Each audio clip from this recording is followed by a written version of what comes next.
Bonjour à tous et bienvenue dans ce nouveau numéro d'Ils font l'actu. Aujourd'hui, je suis en présence d'Anne Cloutier, fondatrice de l'agence de création digitale Magéris. Bonjour Anne et bienvenue. Bonjour Claire. Alors Magéris, c'est une entreprise qui a été créée en 2012. Vous êtes basée à Versailles.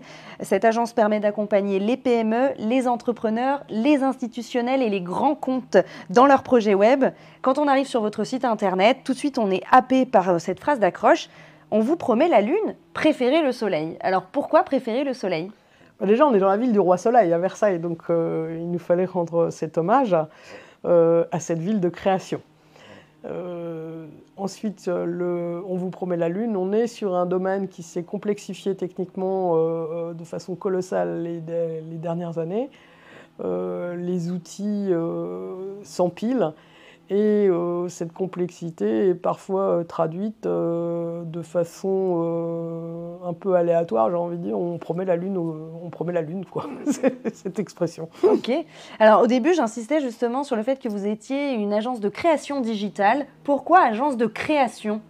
Alors pourquoi agence de création ? Alors c'est assez drôle, c'est un peu lié à la genèse de Magéris où au départ on s'était posé la question web agency, mais en fait on ne se limite pas au web.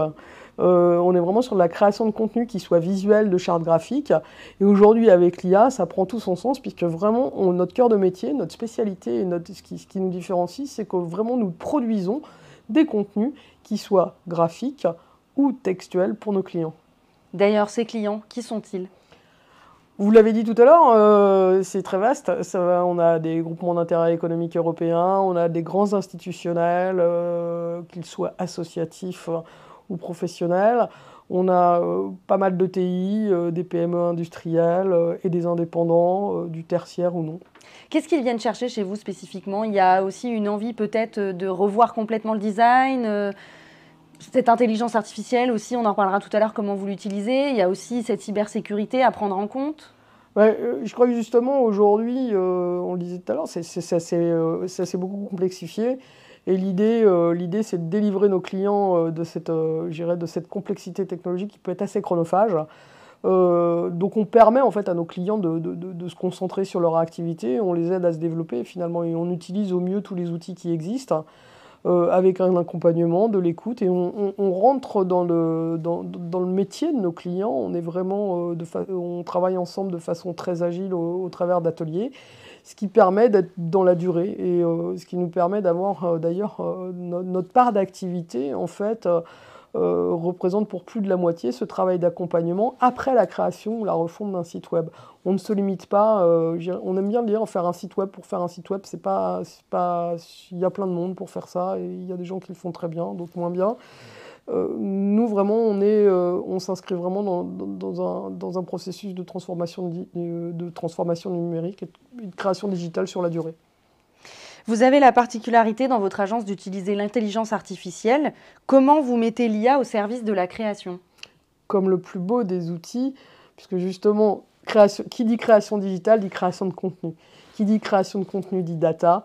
Qui dit data, pourquoi ne pas utiliser les plus beaux outils qui existent ? Donc on les utilise d'une façon assez simple, en fait. On ose dire intelligente, c'est-à-dire qu'on va chercher du contenu, on va générer du contenu, donc on utilise beaucoup l'IA générative.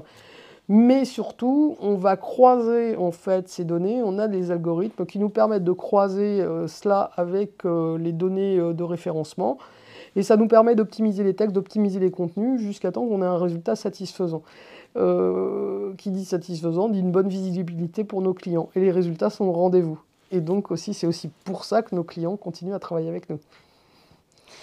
Aujourd'hui, on a une multitude d'agences web différentes qui proposent des services différents. Comment, en tant que client, parmi tout ça, toutes ces propositions d'agences, on peut justement pointer celle qui nous conviendra le mieux ? Comment bien la choisir, cette agence web ? Déjà, il faut que l'agence soit capable de vous écouter, d'avoir une bonne capacité d'écoute et de prendre en compte votre réel besoin. Et non pas de prendre une solution parce que vous représentez tel outil, parce que vous avez... Ça c'est le premier point, c'est l'écoute. Si on n'est pas capable de s'intégrer justement dans la démarche du client, de ce qu'il souhaite et surtout ce dont il a besoin, déjà ça commence pas très bien. Ensuite, pour bien choisir, c'est aussi l'expérience, le portfolio. les réalisations précédentes. L'aspect graphique qui est très important. Aujourd'hui, on vit dans un monde d'images. Si l'agence n'est pas capable de rentrer dans du sur-mesure par rapport aux juste besoins et se contente de graphisme tout fait, bah, ça ne peut pas fonctionner. Comment l'usage de l'intelligence artificielle s'inscrit dans une démarche RSE et de transformation digitale des entreprises?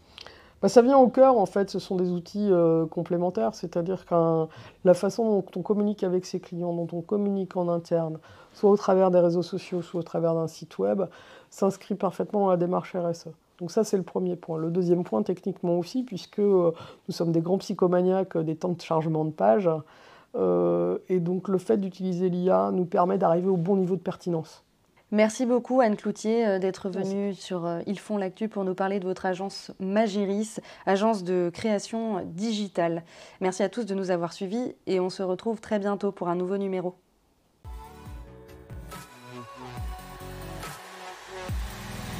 Mm-hmm.